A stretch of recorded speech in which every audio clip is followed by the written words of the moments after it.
Everyone, কি খবৰ? আপোনালোকৰ ভালে আছেনে? ৰুজা আহাছানৰ কুকিং ব্লগত আপোনালোকৰ বহুত ৱেলকাম। তো আজি মই বনাবলৈ লৈছোঁ 3টা কণীৰ কেক। তো ফুল ভিডিঅ'টো আপোনালোকে চাব, তেতিয়া বুজি পাব কেনেদৰে বনাইছোঁ। অভেন নথকাকৈ কেক কিমান ধুনীয়াকৈ হয় আপোনালোকে ভিডিঅ'টো চালে গম পাব। তো প্ৰথমতে মই 3টা কণী ভাঙি ল'লোঁ আৰু তাৰপিছত মই চেনি এবাটি ল'ম। যিমানখিনি মিঠা খাম সিমানখিনি ল'ম, আৰু মিঠা যদি কম খায় তো কম চেনি দিব পাৰে। দি কিনে মই ধুনীয়াকৈ ফেটি ল'ম। তাৰপিছত মই দিম গোটেই চেনিখিনি মই ভালকৈ দি ল'লোঁ চুচি কিনে বাতিটোৰ পৰা, আৰু অলপমান ফেটিলোঁ। আৰু চেনিখিনি মই পিচি কিনে দিছোঁ, সেইখিনি বহুত বেছি ফেটিব নালাগে। আৰু এতিয়া মই দিম ইয়াত ময়দা।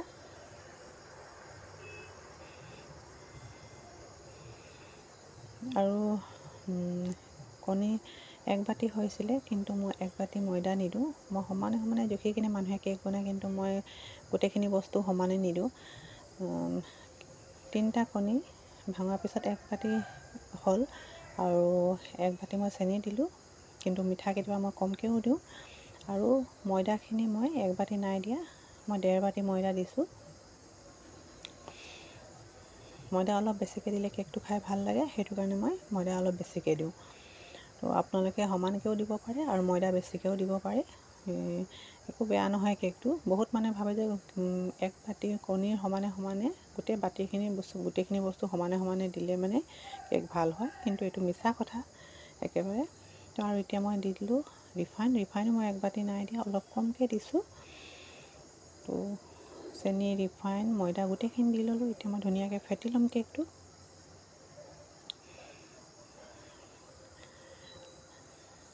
মিঠা আৰু ৰিফাইনটো অলপ কম দিলেও ভাল হয়, পূৰা সমানে ৰিফাইনটো দিলে মানে কি বহুত তেল হৈ যায়, সেইকাৰণে মই কমকৈ দিওঁ। আৰু এতিয়া মই দি দিছোঁ বেকিং পাউডাৰ 1.5 চামুচ, আৰু দি কিনে অলপমান ফেটি ল'ম। আৰু ফেটা হোৱাৰ পিছত মই বেকিং পাউডাৰটো দিছোঁ, আগত নাই দিয়া। আৰু বেকিং পাউডাৰ দি বহুত বেছি মই নেফেটো, অলপমান ফেটিম।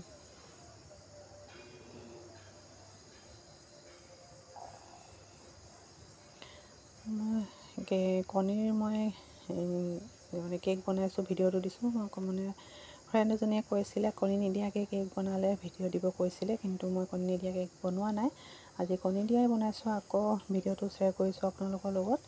আৰু ভিডিঅ'টো চাই যদি ভাল লাগে প্লিজ লাইক এটা দিব, আৰু প্ৰথম যদি মোৰ ভিডিঅ' চাইছে ছাবস্ক্ৰাইব কৰি দিব। এনেকৈ আপোনালোকৰ কুকিং ভিডিঅ' ধুনীয়া আকৌ পাব তেতিয়া ভিডিঅ' দিলে। আৰু কিবা হ'ব দিব থাকিলে কমেণ্টত ধৰিব পাৰে। আৰু এতিয়া মই এটা বল ল'লোঁ, বলত এখন কাগজ তলত দি লৈছোঁ, আৰু তাৰপিছত মই কেকখিনি ঢালি দিলোঁ আৰু অলপ কালাৰ দিছোঁ। কালাৰ দিয়াৰ পিছত আকৌ মই ইয়াত কেক অকণমান ঢালি দিলোঁ। তাৰপিছত মই অলপ লৰাই দিম, তলতে বহি যাব। আৰু 2টা কালাৰ দিছোঁ, প্ৰথম কালাৰটো দি অকণমান আকৌ কেক দি দিলোঁ, আৰু তাৰপিছত আকৌ অকণমান কালাৰ দি দিলোঁ। আৰু কালাৰখিনি মই মিলাই দিছোঁ, আৰু কি কাৰণে মিলাই দিছোঁ পিছত ভিডিঅ'টো চালে গম পাব।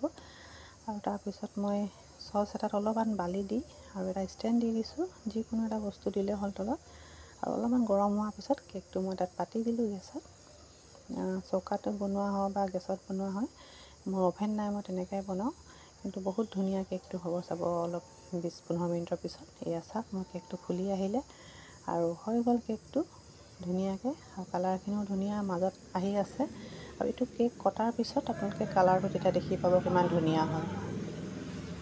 মোৰ কেকটো এতিয়া হৈ গ'ল, আৰু মই চাওক কিমান ধুনীয়া হৈছে কেকটো। এয়া অকণমান কটাৰী এখন দি অলপ চুচি কিনে মই উল্টাই দিলোঁ। কাগজখন কিমান ধুনীয়াকৈ এৰি আহিলে, আৰু অকণমানো জ্বলা নাই, একদম ধুনীয়া কেকটো হৈছে। আৰু আপোনালোকেও এনেদৰে বনাব পাৰিব গেছত বালি দি কেক। মই বালি নিদিয়াকৈও বনাওঁ, কিন্তু আজি মই বালি দি বনাইছোঁ, অলপ সোনকালে হ'ব বুলি বালি দি বনালোঁ। মানে চচটো একেবাৰে পাতলা হৈ গ'ল, তো চচটো পাতলা হৈ গ'ল বুলি মই বালি নিদিলে অলপ দিগদাৰী হয়, সেইটো কাৰণে অলপমান বালি দি ল'লোঁ। আৰু এতিয়া মই পিচ কৰি কাটি ল'ম। আৰু সেই কালাৰখিনি যে মই মিলাই দিছিলোঁ, সেইটো কাৰণে এই চাওক কেকটো কটাৰ পিছত মাজে কালাৰটো দেখা গৈছে, সেয়ে ভাল লাগে এনেকৈ দেখা গ'লে, সেইটো কাৰণে মই কালাৰটো দি কিনে অলপ মিলাই দিছিলোঁ। গোটেই কেকটো কালাৰটো দিলে ভাল নালাগে, এনেকৈ মাজে পৰিলে ভাল লাগে। চাওক কিমান ধুনীয়া কালাৰটো দেখা গৈছে, ৰঙা সেউজীয়া। তো গাইজ আপোনালোকে এনেদৰে বনাব পাৰিব।